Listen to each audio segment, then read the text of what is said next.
Hi to all, welcome to my channel study with Nancy. सभी को नमस्ते और सभी का स्वागत है हमारे चैनल के ऊपर। बुक पढ़ा रहे हैं जिसमें कि अभी तक हमने जो है वो 2 चैप्टर यानी कि 2 लेसन जो है वो कंप्लीट कर चुके हैं, जिसमें कि हमने 1857 की क्रांति जो है वो कंप्लीट देख ली थी और इसके साथ में राजस्थान के जो प्रमुख क्रांतिकारी आ जाते हैं वो हमने कंप्लीट देख लिया था। आपको पता ही है कि हमारी जितने भी कॉम्पिटिटिव एग्ज़ाम आ जाते हैं उनसे अभी जैसा पेपर सेट हो रहा है, जैसा पेपर बन रहा है, वो आरबीएससी बुक, एनसीईआरटी बुक्स और इसके साथ में ऑथेंटिक बुक्स को फॉलो करते हुए जो है वो हमारे पेपर बनाए जा रहे हैं। जो पेपर बनाने वाले का जो माइंड सेट होता है वो हमारी ऑथेंटिक बुक और हमारी आरबीएससी बुक की तरफ जो है वो ज़्यादा होता है, क्योंकि अभी इन कोचिंग वालों ने इतना ज़्यादा वो बना रखा है कि अपने नोट्स यानी कि हमारे नोट्स से ही सब कुछ आता है। तो इस तरीके की जो ये लाइन बोलते हैं, इसी लाइन को क्रॉस यानी कि कट करने के लिए जो है वो इस प्रकार पेपर बन रहे हैं। अभी तक जो भी जितने भी पेपर हुए हैं उनका सभी का एनालिसिस करने के बाद में मुझे जो है वो ये पता चला है कि अभी जो अपना जो पेपर सेटर है उसका जो दिमाग है वो आरबीएससी बुक और एनसीईआरटी बुक्स और ऑथेंटिक बुक्स जो है वो बच्चों को पढ़ने के लिए वो ऐसे कर रहे हैं कि बच्चे वो चीज़ पढ़ें। तो इसी वजह से हमारा पेपर ऐसा बन रहा है। तो उसी को ध्यान में रखते हुए जो है वो हम आपको आरबीएससी बुक्स पढ़ा रहे हैं और वो भी इतने अच्छे तरीके से पढ़ा रहे हैं, क्योंकि एक तो ये होता है कि ओनली सिर्फ मतलब ऐसे होता है कि रीडिंग की तरह आपको पढ़ा रहे हो, और एक ऐसा होता है कि जहाँ पे कोई मोस्ट इम्पॉर्टेंट फैक्ट आता है उसको हाईलाइट करके आपको बता सके कि ये कौन से पेपर में आया था, ये कौन से एग्ज़ाम में आया था, या आगे ये कौन से एग्ज़ाम में आ सकता है। इन सभी चीज़ों के बारे में जो है वो हम आपको बताते हैं। तो अब हम स्टार्ट कर लेते हैं राजस्थान के प्रमुख किसान आंदोलन। तो पहले जो है वो मैं आपको बता देती हूँ कि आज हम जो है वो मोस्टली कौन से आंदोलन के बारे में पढ़ने वाले हैं। तो आज का जो हमारा रहने वाला है वो कौन सा आंदोलन रहने वाला है, तो वो रहने वाला है बिजोलिया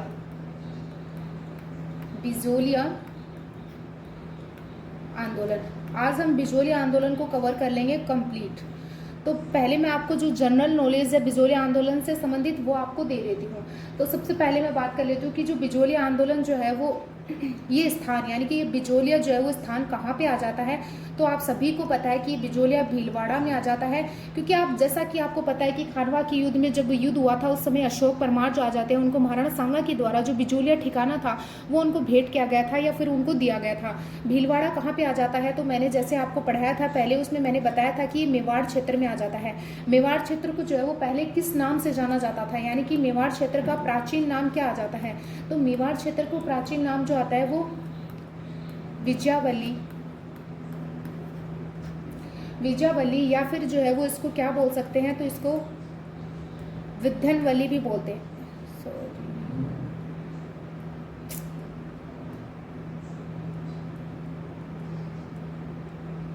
तो इसको क्या बोलते हैं, तो इसको विध्यनवली भी बोलते हैं।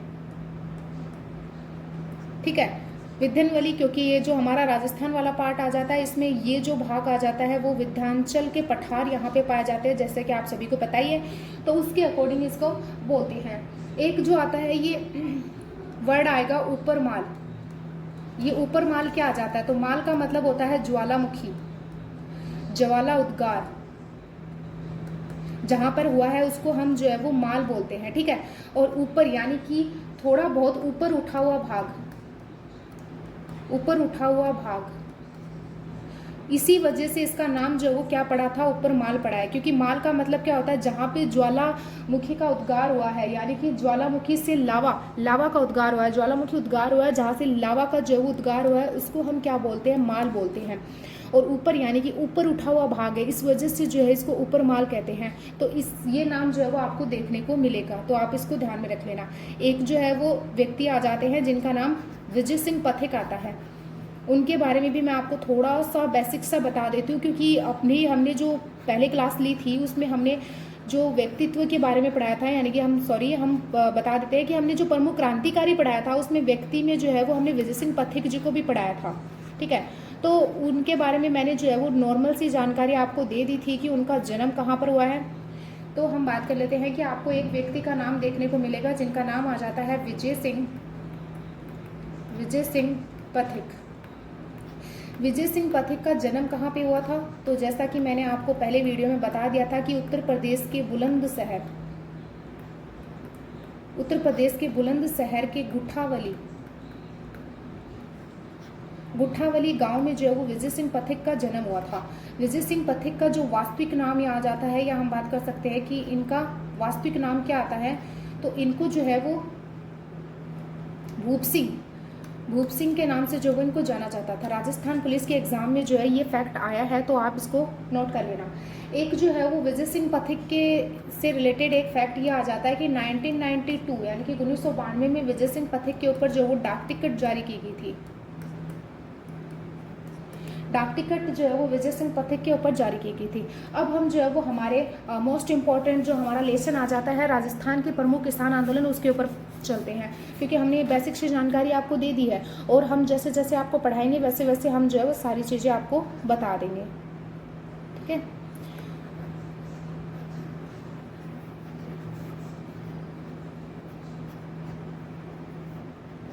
तो सबसे पहले हम बात कर लेते हैं राजस्थान के प्रमुख किसान आंदोलन। तो राजस्थान में ब्रिटेन सरकार के आधिपत्य की स्थापना के पश्चात यहाँ आर्थिक व सामाजिक परिस्थितियों में परिवर्तन आया। यानी कि राजस्थान में जो है वो जब ब्रिटेन सरकार का आधिपत्य हो गया था, तब राजस्थान की जो आर्थिक और सामाजिक जो परिस्थितियाँ आ जाती हैं उनमें परिवर्तन आया था। कैसे आया वो भी हम आप बताएंगे। यानी कि जब राजस्थान में जो है वो ब्रिटेन से आधिपत्य स्थापित होने के बाद में हमारे राजस्थान की जो इकोनॉमी आ जाती है और उसके साथ में सामाजिक सोशल में भी जो है वो चेंजमेंट देखने को मिला था। तो वो क्यों देखने को मिला था?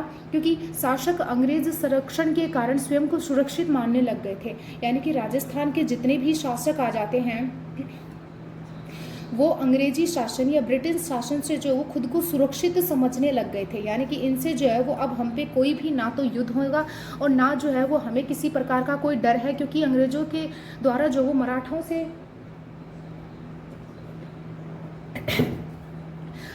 से भी जो है वो राजस्थान के जो राजा आ जाते हैं उनका पीछा छुड़वा दिया था। तो जैसा कि मराठा के बारे में मैंने आपको फर्स्ट लेसन में पढ़ा दिया था 1857 की क्रांति में शुरुआत से, तो जिसको नहीं मतलब पता है वो पहले वो क्लासेस भी देखे, उसके बाद में जो है ये क्लास देखे। ठीक है उसके बाद में शासक सुरक्षित जो है वो मानने लगे, अपनी किसान जनता के प्रति वो निरंकुश होने लगे। जो शासक जो थे वो अपने आप को जब सुरक्षित समझने लगे अंग्रेजों की वजह से, तो अपनी जो जनता थी उसके प्रति क्या रहने लग गए, निरंकुश रहने लग गए, निरंकुश होने लगे। ठीक है, साथ में अंग्रेजों की नीतियों के कारण कुटीर उद्योग धंधे बर्बाद होने लगे। और जो अंग्रेज जो थे, ब्रिटेन जो लोग थे, वो जैसी नीतियां बना रहे थे, तो उन नीतियों से क्या हो रहा था कि हमारे राजस्थान के जो छोटे कुटीर उद्योग आ जाते हैं, कुटीर उद्योग आप समझ गए होंगे, तो कुटीर उद्योग धंधे जो थे वो बंद होने लग गए इनकी नीतियों की वजह से। भूमि पर आश्रित जनसंख्या का प्रतिशत बढ़ने लगा। अब जब कुटीर उद्योग जो बंद हो जाएंगे तब हमारी जनता जो है उसका रुख किस तरफ हो जाएगा, तो वो जनता जो है वो कृषि के ऊपर, या फिर हम बात कर सकते हैं भूमि पर आश्रित होने लगी। इस प्रकार अब किसानों में असंतोष बढ़ता गया, जिसका परिणाम विभिन्न किसान आंदोलन के रूप में सामने आया। अब जब किसानों में असंतोष बढ़ेगा तब वो किसान आंदोलन का रूप तो लेगा ही। तो इसमें हमारा जो पहला आंदोलन हम जिसके बारे में अब पढ़ेंगे वो हमारा बिजोली आंदोलन आ जाता है। बिजोली आंदोलन के बारे में मैं आपको बताऊं तो ये 3 चरणों में हुआ था। एक तो हुआ था प्रथम चरण में, ठीक है। प्रथम चरण जो वो 1897 से लेकर 1915 तक जो वो प्रथम चरण रहा था। प्रथम चरण को किस नाम से जाना जाता है, तो वो स्थानीय स्तर पर जाना जाता है, स्थानीय स्तर पर रहा था प्रथम चरण। कैसे रहा था वो भी हम आपको आगे समझा देंगे। सेकंड बात कर लेते हैं दूसरा चरण जो है वो कब से लेकर कब तक रहा था, तो ये 1914 से लेकर 1923 ईस्वी तक रहा था। इसको किस अन्य या हम बोल सकते हैं कि ये किस स्तर पे रहा था, तो ये राष्ट्रीय स्तर पर रहा था। किस प्रकार रहा था वो भी हम आपको बता देंगे। डोंट वेरी, आप बस क्लास देखते जाओ आराम से और फैक्ट नोट करते जाओ। और एक हुआ था तीसरा चरण जो था, इसको किस नाम से जाना जाता है, तो इसको पराभव काल। ये क्वेश्चन आया है, इम्पोर्टेंट है, नोट कर लेना, इम्पोर्टेंट है ये, ठीक है। पराभव काल के नाम से इसको जाना जाता है। इसका टाइम पीरियड जो था वो कितना रहा था, तो वो 1923 से लेकर जो वो 1941 को बिजोलिया किसान आंदोलन समाप्त हो गया था। तो ये बेसिक से जानकारी मैंने आपको दे दी थी कि बिजोलिया जो वर्तमान में भीलवाड़ा जिले में स्थित है, मेवाड़ राज्य में प्रथम श्रेणी का ठिकाना आ जाता है। कैसे आ जाता है, क्योंकि मेवाड़ में जो वो प्रथम श्रेणी के कितने ठिकाने आ जाते हैं, मेवाड़ में प्रथम श्रेणी के 16 ठिकाने आ जाते हैं। मेवाड़ में प्रथम श्रेणी के कितने ठिकाने थे, ये क्या हो गया,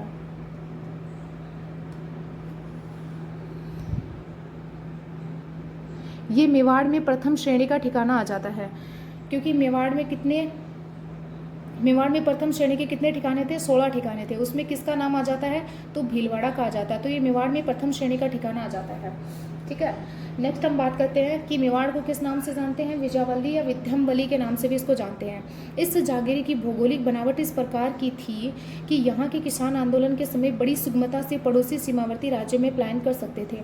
कि ये जो क्षेत्र था, इसकी भौगोलिक बनावट ऐसी थी कि अगर यहाँ पे कोई किसान आंदोलन उत्पन्न होता है तो यहाँ के जो किसान है वो आराम से जो वो पड़ोसी जो सीमावर्ती राज्य आ जाते हैं वहाँ पर वो जा सकते हैं। ठीक है, उसके बाद में हम बात करते हैं यहाँ के अधिकांश लोगों का जीवन निर्वाह कृषि पर ही होता था। तो यहाँ के जितने भी अधिकांश लोग आ जाते हैं उनका जो जीवन निर्वाह होता था वो कृषि पर आधारित था।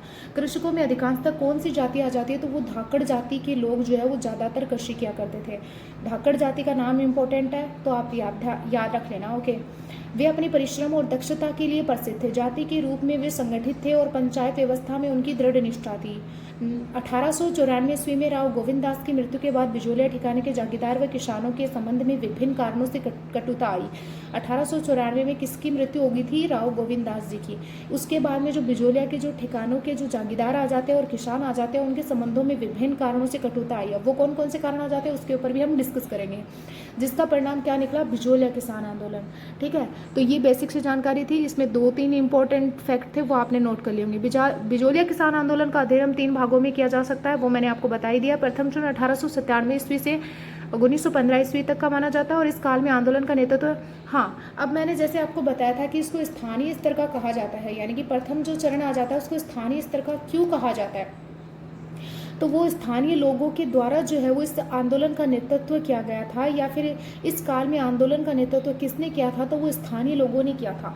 इस वजह से इसका ये जो प्रथम चरण आ जाता है इसको स्थानीय स्तर का कहा जाता है।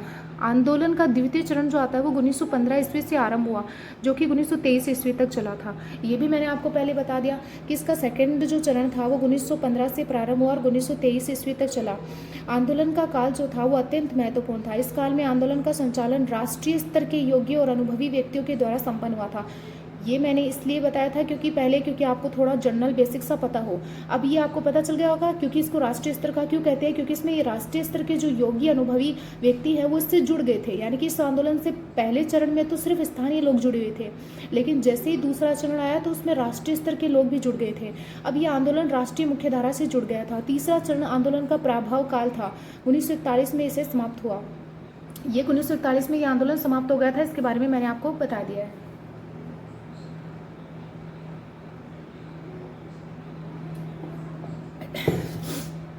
ओके, नेक्स्ट चलते हैं। 1897 ईस्वी में बिजोलिया ठिकाने के हजारों किसान एक मृत्यु भोज के अवसर पर गिरधरपुर गांव में एकत्रित हुए। 1897 की घटना है।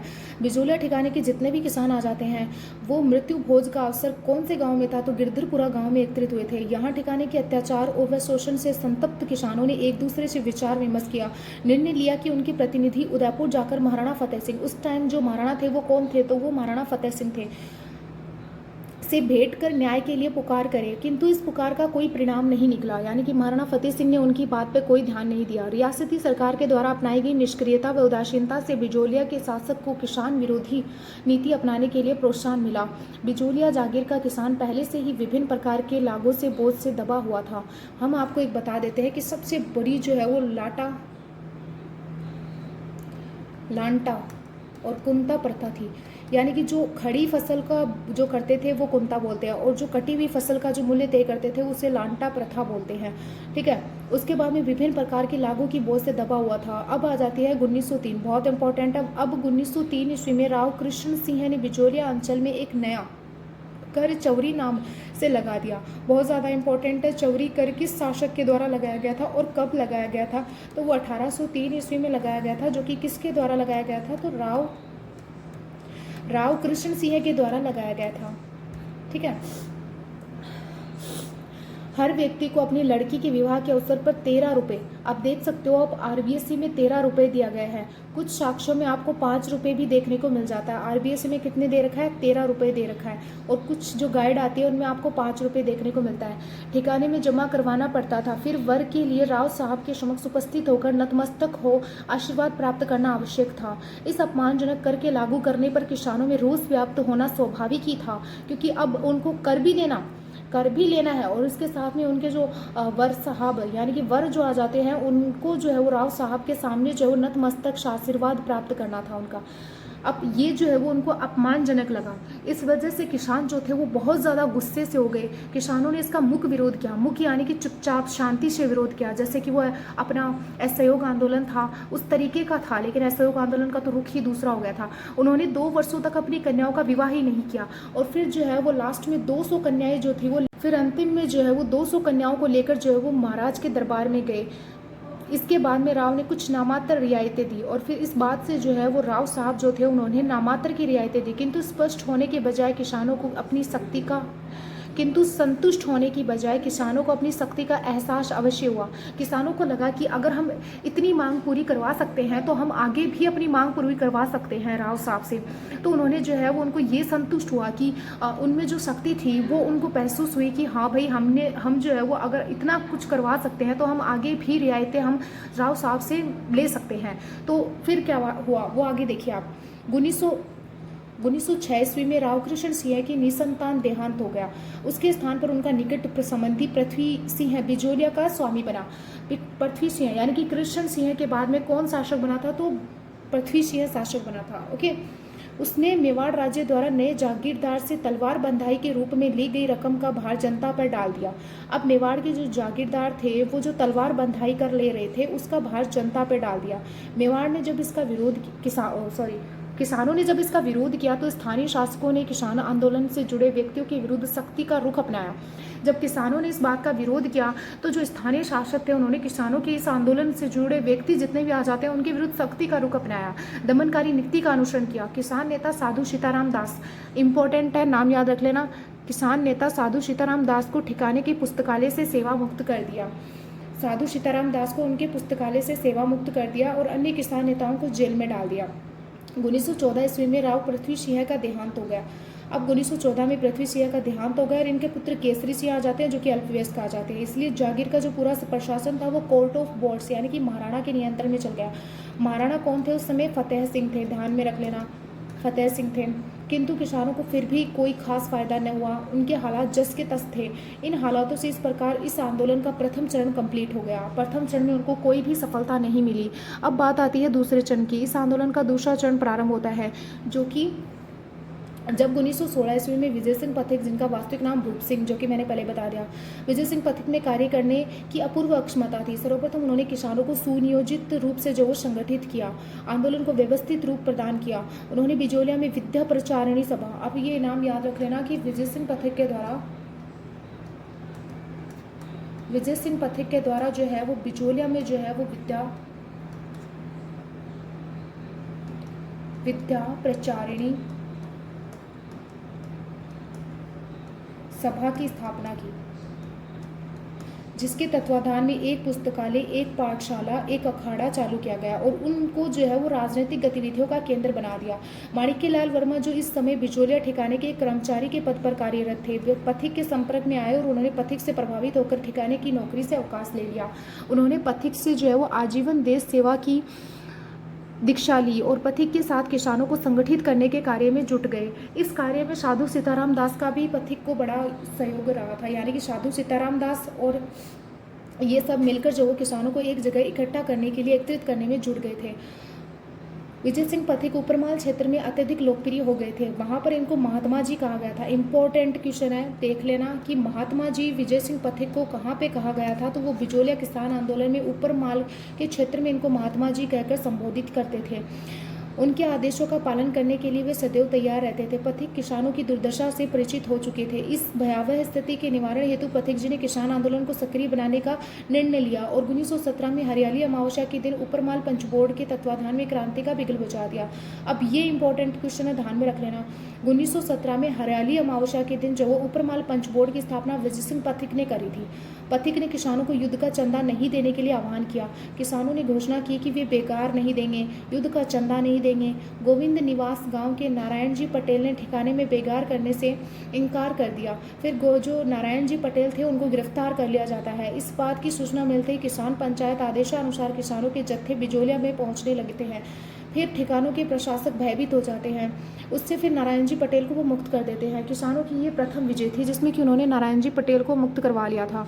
पथिक ने बिजोलिया किसान आंदोलन को राष्ट्रीय स्तर पर लाने व सहयोग दिलवाने के उद्देश्य से प्रताप, मोस्ट इम्पॉर्टेंट ध्यान में रख लेना, प्रताप समाचार पत्र के संपादक गणेश शंकर विद्यार्थी से संपर्क स्थापित किया। उन्होंने अपने पत्र प्रताप में बिजोलिया आंदोलन संबंधी समाचार देने के लिए एक स्थायी स्तंभ की ही खोल दिया। इस प्रचार के फलस्वरूप देशवासियों का बिजोलिया किसान आंदोलन की ओर ध्यान आकर्षित हुआ। ये प्रताप जो था वो गणेश शंकर विद्यार्थी का आ जाता है समाचार पत्र, ठीक है। और बिजोलिया किसान आंदोलन से 3-4 समाचार पत्र और जुड़े हुए हैं, तो वो आप एक बार और देख लेना, क्योंकि उनसे रिलेटेड ही जो है वो कल का जो है तो प्रताप के साथ साथ में जो है वो 4-5 और समाचार पत्र आ जाते हैं जो कि अभी एग्जाम हुआ था उसमें पूछा गया था, तो आप ये भी ध्यान रख लेना। तो वो समाचार पत्र कौन से आ जाते हैं, तो एक तो प्रभा आ जाता है, एक प्रताप आ जाता है, एक केसरी आ जाता है, मराठा आ जाता है जो कि बाल गंगाधर तिलक के आ जाते हैं, एक भारत मित्र आ जाता है और वेंकटेश्वर आ जाता है और एक अभ्युदय आ जाता है। तो ये समाचार पत्र जो वो बिजोलिया किसान आंदोलन से ही संबंधित है, तो इनको ध्यान में रख लेना कि बिजोलिया किसान आंदोलन संबंधी जो न्यूज़ थी वो इन समाचार पत्रों में छपी थी। महात्मा गांधी ने बिजोलिया किसान आंदोलन संबंधी जानकारी प्राप्त करने के उद्देश्य से पथिक को बम्बई आमंत्रित किया। अब महात्मा गांधी जी ने पथिक जी को बिजोलिया किसान आंदोलन संबंधी पूरी जानकारी लेने के लिए बम्बई आमंत्रित किया। पथिक ने बिजोलिया के किसानों पर किए जा रहे अत्याचारों का विवरण गांधी जी के समक्ष प्रस्तुत किया, जिससे गांधी जी बहुत प्रभावित हुए। उन्होंने अपना निजी सचिव जो महादेव भाई है उनको ऊपरमाल किसानों की स्थिति की जाँच करने के लिए बिजोलिया भेजा। गांधी जी ने इस हादसे का एक पत्र महाराणा को भी भेजा। गांधी जी ने बिजोलिया किसान आंदोलन के प्रति नैतिक समर्थन जो है वो दिया। प्रारंभ में ब्रिटेन सरकार बिजोलिया के आंदोलनकारियों किसानों को रियायतें देने के पक्ष में नहीं थी, लेकिन धीरे धीरे क्या हुआ, स्थिति में परिवर्तन आने लगा। जैसे ही अगस्त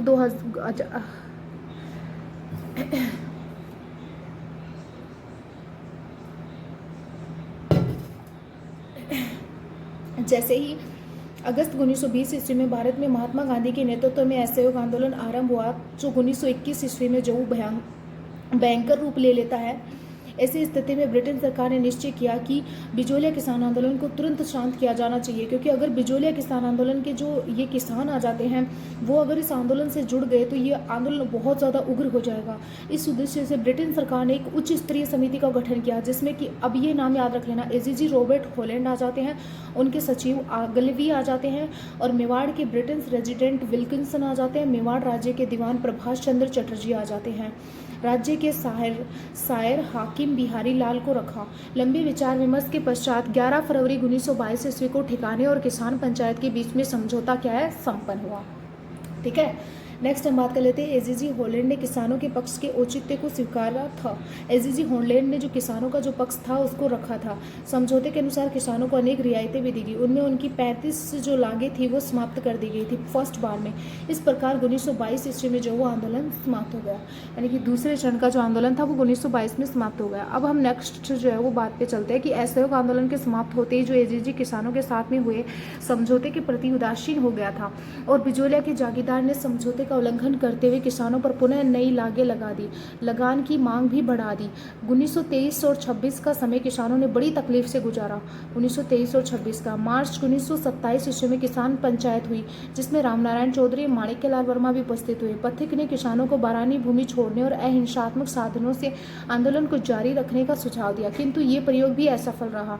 20 जुलाई 1931 ईस्वी को सेठ जमुनालाल बजाज ने उदयपुर में महाराणा तथा सर सुखदेव प्रसाद से व्यापक विचार विमर्श किया, जिसके फलस्वरूप समझौता हो गया। हालांकि उदयपुर ने इसका पालन न किया, किंतु जब मेवाड़ प्रजामंडल आंदोलन का व्यापक प्रसार हो रहा था तो उनको ये भय था कि कहीं किसान जो है वो प्रजामंडल से ना जुड़ जाए, किसान प्रजामंडल से न जुड़ जाए। कुछ पहल आवश्यक थी। 1941 ईस्वी में मेवाड़ के दीवान टी विजय राघवाचार्य, नाम याद रख लेना, ने राजस्व मंत्री डॉक्टर मोहन सिंह मेहता को बिचौलिया भेजा, जिन्होंने किसान नेताओं व अन्य नेताओं से बातचीत कर किसानों की समस्या का समाधान करवाया, किसानों को उनकी जमीनें वापस दी। इस प्रकार ये आंदोलन जो है वो समाप्त हो गया था। किसने समझौता करवाया था? तो टी विजय राघवाचार्य ने राजस्व मंत्री डॉक्टर मोहन सिंह मेहता को जो है वो बिचौलिया भेजा था, और डॉक्टर मोहन सिंह मेहता ने जो है वो किसान नेताओं और नेताओं के बीच में और समझौता करवाया, जिससे कि ये जो आंदोलन है वो कंप्लीट हुआ। कल हम पढ़ेंगे बेंगू किसान आंदोलन, तो कल की क्लास में देखेंगे आगे बेंगू किसान आंदोलन में क्या क्या रहता है, कैसा क्या रहता है। तो अगर वीडियो अच्छा लगा हो तो लाइक शेयर और सब्सक्राइब जरूर करें, एंड टेलीग्राम चैनल जरूर ज्वाइन करें। Thank you and bye.